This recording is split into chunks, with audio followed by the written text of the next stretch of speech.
রাতের আকাশের দিকে তাকিয়ে বিস্মিত হয়নি এমন মানুষ খুঁজে পেতে রীতিমতো গবেষণা করতে হবে। আকাশের সৌন্দর্য দেখতে কবি কিংবা বিজ্ঞানী হওয়ার প্রয়োজন নেই, শুধু মাথা তুলে ওপরের দিকে তাকালেই এই সৌন্দর্য দেখা যায়। প্রাচীনকাল থেকে মানুষ এই সৌন্দর্য উপভোগ করছে, কিন্তু মানবজাতি মহাশূন্যের যে রূপ দেখে পুলকিত হয়েছে তার শেষ কোথায়?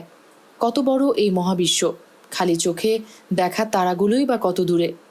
এসব রহস্য উন্মোচনের আগে একটু পৃথিবী থেকে ঘুরে যাওয়া যাক। ধরুন আপনি কক্সবাজার যাবেন, গুগল ম্যাপ অনুসারে প্রায় 400 কিলোমিটারের পথ। এবার আপনি দেশের বাইরে যাবেন, ধরি নেপাল যাচ্ছেন, দূরত্ব প্রায় 900 কিলোমিটার। আরও দূরে অর্থাৎ যুক্তরাষ্ট্রে যাবেন, দূরত্ব প্রায় 13,000 কিলোমিটার। বুঝতেই পারছেন ধীরে ধীরে দূরত্ব বাড়ছে। গুগলের তথ্য মতে বাংলাদেশ থেকে সবচেয়ে দূরবর্তী দেশ পেরু, দূরত্ব প্রায় 18,000 কিলোমিটার। এবার রাস্তার হিসেব বাদ দিয়ে একটু উপরে ওঠা যাক, আবার ওই পাটিগণিতের ধরি শব্দটা ব্যবহার করি। ধরুন পৃথিবীর ওপর থেকে নিচ পর্যন্ত কেন্দ্র বরাবর একটা গর্ত করবেন, যাতে পৃথিবীর এক প্রান্ত থেকে অন্য প্রান্তে যাওয়া যায়। যদিও পৃথিবী বা বৃত্তের কোনো ওপর নিচ হয় না, কিন্তু ওই যে গণিতের ধরি শব্দটা যে আমাদের সঙ্গে আছে। এভাবে গর্ত করলে দূরত্ব হবে প্রায় 12,756 কিলোমিটার। কিন্তু আপনি যদি ধরি শব্দটা পছন্দ না করেন, তাহলে উত্তর মেরু থেকে দক্ষিণ মেরু বরাবর মাপতে পারেন। না, কষ্ট করে আর মাপতে হবে না, ইতিমধ্যে বিজ্ঞানীরা তা মেপেছেন, প্রায় 20,000 কিলোমিটার। এই হচ্ছে পৃথিবীর ভেতরে বাইরের হিসাব। এখন পৃথিবীর বাইরে যাওয়া যাক ধীরে ধীরে, দেখি মহাবিশ্বটা আসলে কত বড়। মহাবিশ্বে পৃথিবীর সবচেয়ে কাছের আত্মীয় চাঁদ, তাই পৃথিবীর পরেই আমরা চাঁদে যেতে চাই। আগেও পৃথিবী থেকে 12 নভোচারী চাঁদে গিয়েছেন, তাই আমাদের যেতে কোনো সমস্যা নেই। পৃথিবী থেকে চাঁদের গড় দূরত্ব 3,84,400 কিলোমিটার। পরপর 30টা পৃথিবী পাশাপাশি বসিয়ে রাখলে পৃথিবী থেকে চাঁদের দূরত্বের সমান হবে।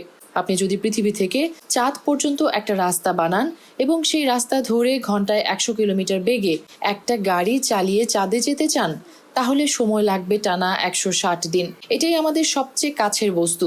তবে প্রথম যে 2 নভোচারী চাঁদে পা রেখেছিল, নীল আর্মস্ট্রং ও বাজ অলড্রিন, তাদের কিন্তু এত সময় লাগেনি।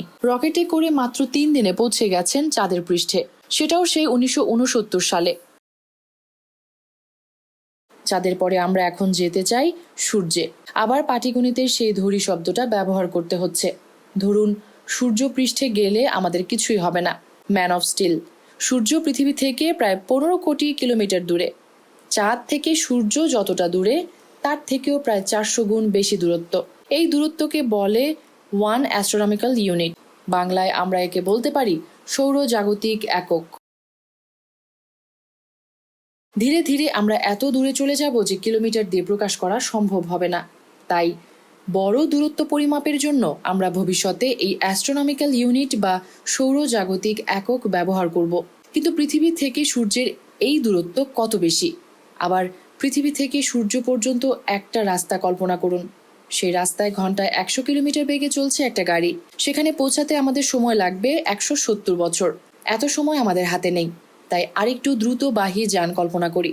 যদি কোনো বাণিজ্যিক জেটে করে সূর্যের উদ্দেশ্যে রওনা দিই, যার বেগ ঘন্টায় 900 কিলোমিটার, তাহলে সূর্যে পৌঁছাতে লাগবে 17 বছর।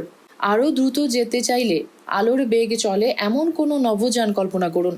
যদিও বাস্তবে তা অসম্ভব, তবু আমরা কল্পনা করতে চাই। সেই কল্পিত নভোযানে চড়ে চাঁদে যেতে লাগবে প্রায় 8 মিনিট 20 সেকেন্ড।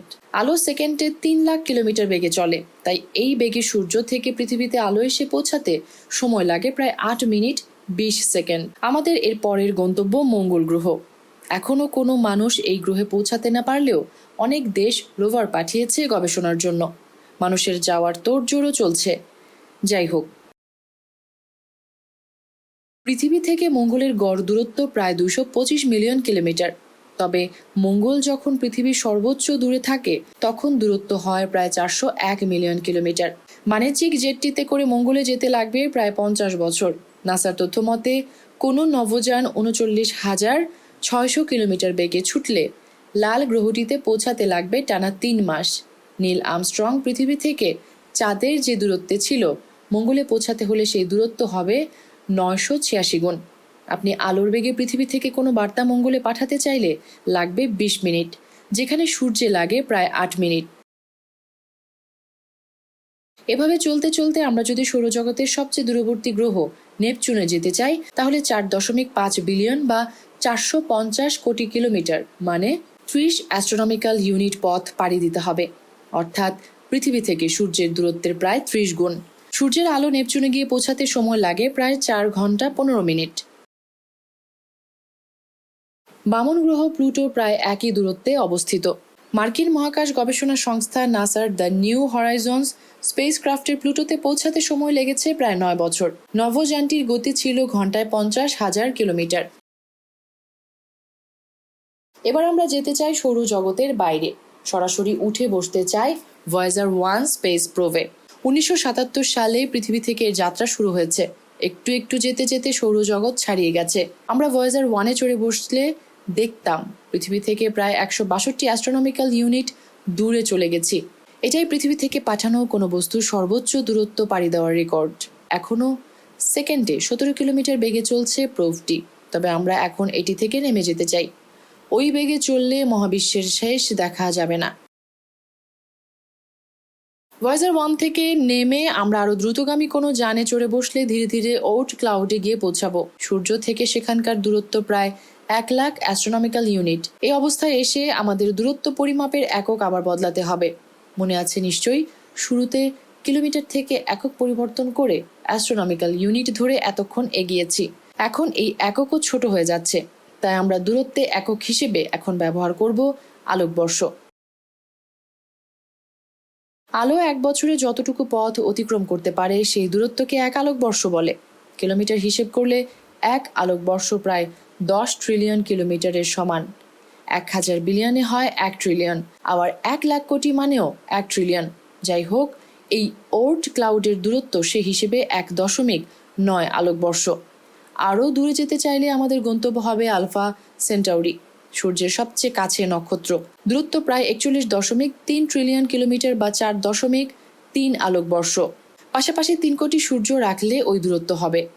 আমাদের এখন পর্যন্ত যে প্রযুক্তি আছে তা দিয়ে ওই নক্ষত্রে পৌঁছানো অসম্ভব। ভয়েজার 1 আলফা সেন্টাউরিতে পৌঁছাতে সময় লাগবে প্রায় 70,000 বছর। আলোর বেগে চলতে পারে এমন কোনো নভোযানে উঠে বসতে পারলেও সেখানেও পৌঁছাতে প্রায় 4.3 বছর লাগবে। আমাদের যাত্রা এখনো অব্যাহত রাখলে এরপর দেখা পাবো মিল্কি ওয়ে গ্যালাক্সির। এর ব্যাস 1 লাখ আলোকবর্ষ। মিল্কি ওয়ে গ্যালাক্সিতে 100 থেকে 400 বিলিয়ন নক্ষত্র রয়েছে। গ্রহ কতগুলো থাকতে পারে ভাবুন একবার। শুরুতে যে আকাশের সৌন্দর্যের কথা বলেছিলাম তা এই গ্যালাক্সির সামান্য অংশ মাত্র। অর্থাৎ আমরা রাতের আকাশে যতগুলো নক্ষত্র দেখি তা মিল্কি ওয়ে গ্যালাক্সির তুলনায় একটা বালুর মতো। মূলত 2 থেকে 5 হাজারের বেশি নক্ষত্র রাতের আকাশে দেখা যায় না। মিল্কি ওয়ের সবচেয়ে কাছের বড় গ্যালাক্সি অ্যান্ড্রোমেডা, আমাদের থেকে 25 লাখ আলোকবর্ষ দূরে অবস্থিত। মিল্কি ওয়ের তুলনায় সেটি প্রায় 20 গুণ বড়। এরকম প্রায় 50টি গ্যালাক্সিকে একত্রে বলে লোকাল গ্রুপ। এই লোকাল গ্রুপ প্রায় 1 কোটি আলোকবর্ষ জুড়ে বিস্তৃত, অর্থাৎ এর এক প্রান্ত থেকে অন্য প্রান্তে আলোর পৌঁছাতে সময় লাগে 1 কোটি বছর। আরও বেশি গ্যালাক্সি নিয়ে যে গ্রুপ হয় তার নাম গ্যালাক্সি ক্লাস্টার। আমাদের সবচেয়ে কাছে রয়েছে ভার্গো ক্লাস্টার, এতে প্রায় 1000 গ্যালাক্সি রয়েছে।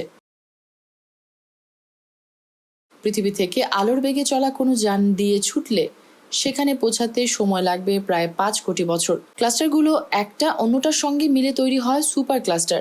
এতক্ষণ আলোচনা করা লোকাল গ্রুপ ও ভার্গো ক্লাস্টার অবস্থিত ল্যানিয়াকিয়া নামের একটি সুপার ক্লাস্টারে। এর মধ্যে প্রায় 1 লাখের বেশি গ্যালাক্সি রয়েছে, নক্ষত্র রয়েছে প্রায় 100 মিলিয়ন বিলিয়ন। ল্যানিয়াকিয়া সুপার ক্লাস্টার 50 কোটি আলোকবর্ষ পর্যন্ত বিস্তৃত হতে পারে। আমরা আসলে 9300 কোটি আলোকবর্ষের বেশি দূরে যেতে পারবো না। সেই পাটিগণিতের ধরি ধরেও এর বেশি যাওয়া যাবে না, কারণ আপনারা নিশ্চয়ই জানেন মহাবিশ্বের বয়স প্রায় 1380 কোটি বছর। এর প্রথম 30 কোটি বছর মহাবিশ্ব ছিল অন্ধকার। প্রায় 3,80,000 বছর পর প্রথম পরমাণু সৃষ্টি হয়েছে। সেই হিসেবে আমরা 1300 কোটি আলোকবর্ষের বেশি মহাবিশ্বকে দেখতে পাবো না। তবে মহাবিশ্বের কিন্তু এখানেই শেষ নয়। তাছাড়া মহাবিশ্ব নিয়মিত বাড়ছে, এর কোনো শেষ নেই। কিন্তু এখানেই আমাদের রথের লাগাম টানতে হবে, কারণ আমরা পৌঁছে গেছি ৯,৩০০ কোটি আলোকবর্ষ দূরে। এটাই দৃশ্যমান মহাবিশ্বের রেখা। সম্পূর্ণ মহাবিশ্বের তুলনায় দৃশ্যমান মহাবিশ্ব ক্ষুদ্রই বলা যায়। আসলে মহাবিশ্ব কত বড় সে সম্পর্কে আমাদের কোনো ধারণা নেই, হয়তো সবটা আমরা কোনোদিন জানতেও পারবো না। তবে আরেকটা কথা জানিয়ে রাখি, তাহলে সম্পূর্ণ মহাবিশ্ব সম্পর্কে জানতে না পারার আফসোসটা কিছুটা হলেও কমতে পারে। পৃথিবীর সবচেয়ে কাছের বস্তু চাঁদ মহাবিশ্বের হিসেবে বলা যায় মাত্র ৩,৮৪,৪০০ কিলোমিটার দূরে। এই সামান্য দূরত্ব বুঝতেই আমাদের এখনো হিমশিম খেতে হয়। মহাবিশ্ব এর চেয়ে প্রায় ২ মিলিয়ন ট্রিলিয়ন গুণ বড়। সুতরাং এত বড় মহাবিশ্বের ব্যাপারে সবটা না জানলেও ক্ষতি নেই। মেহরুন বিনতে ফেরদৌস, ৭ রং নিউজ।